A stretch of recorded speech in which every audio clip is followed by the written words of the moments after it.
Hello, guys, ladies and gentlemen. How are you? I hope it's been a good day for all of you. Yeah, for me, it's been a busy day.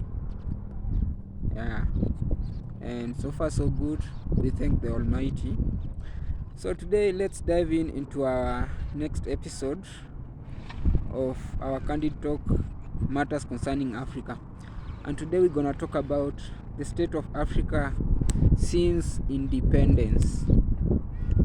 So, ladies and gentlemen, I wish you are going to enjoy this video. Yeah, so for today we will talk about the state of Africa since independence in terms of three titles. That is, number one, poverty; number two, the state of Africa since independence in terms of politics; and number three, in terms of socio-economic development. So, without wasting a lot of time, let's dive in. So, what is the state of Africa since independence in terms of poverty? For me, if you ask me, I'll say Africa is the poorest continent among the several, I think it's 7 continents. Africa is the poorest continent, but it's the leading continent with raw material production. I don't know whether you are getting me in that one. So, like, I fail to understand how that can happen. Like, being a poorest continent, but the richest with raw materials. So, Africa is poor. And the most funny thing is that we cannot even see it. Like, we only think in terms of short term, but I don't think we do think in terms of making long term investments or whatever. So, we are lagging behind. Then, the next one is the state of Africa in terms of politics. In terms of politics, African politics, it has some pattern which it follows. Our politics in Africa generally, it's based on money, resources, where you come from, whether you come from the majority. That's the reality, exactly. So, whenever there is any election that's supposed to be held, that's where now you really see the true color of Africa in terms of politics. They are very dirty, with dirty tricks, which involves even sometimes genocide, which is it's not a good thing to the society. So, by the way, politics in Africa, not only politics, elections in Africa are the most expensive ones, and most of them they end up with rigging schemes.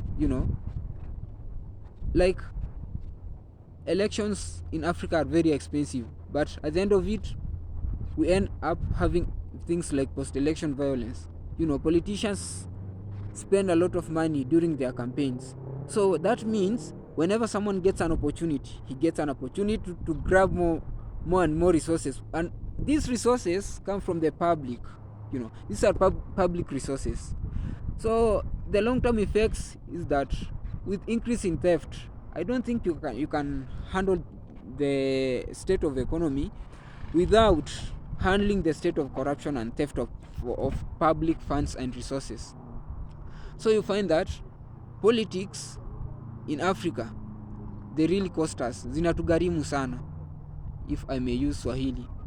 So, and that one has resulted into Africa being like a puppet to the Western continents, and it's not something to be happy or to feel good of. And I hope someday we're gonna change our state of politics and start playing siasa safi, maisha safi, because there's no need. We will be losing lives every time an election comes, and so we also need to change our state of politics, of course. Yeah, we stop these politics of money, politics of where you come from, politics of what number do you come with on the table.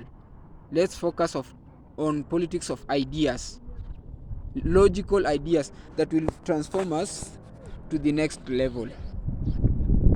So let's go to the third factor when it comes to the state of Africa since independence, socio-economic.